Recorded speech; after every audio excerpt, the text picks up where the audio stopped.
నమస్తే అండి అందరికీ. నా పేరు శ్రవంతి. నేను ఫిష్ వెంకట్ వాళ్ళ కూతుర్ని మాట్లాడుతున్నా. ప్రభాస్ కాల్ వచ్చిందని చెప్పి, ప్రభాస్ హెల్ప్ చేసిందని చెప్పి అందరూ అంటున్నారు. అది ఫేక్ న్యూస్ అండి. నాకు ఒక కాల్ వచ్చింది, ప్రభాస్ పిఏ అని చెప్పినాడు.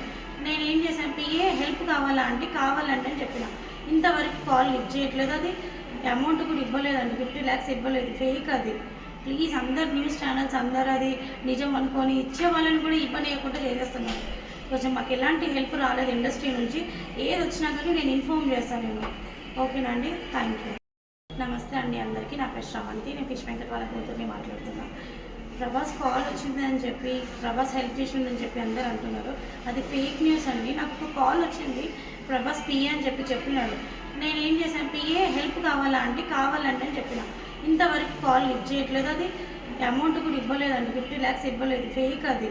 ప్లీజ్ అందరు న్యూస్ ఛానల్స్ అందరూ అది నిజం అనుకొని ఇచ్చే వాళ్ళని కూడా ఇవ్వనియకుండా చేసేస్తున్నారు. కొంచెం మాకు ఎలాంటి హెల్ప్ రాలేదు ఇండస్ట్రీ నుంచి. ఏది వచ్చినా కానీ నేను ఇన్ఫామ్ చేస్తాను నేను. ఓకేనా అండి, థ్యాంక్ యూ.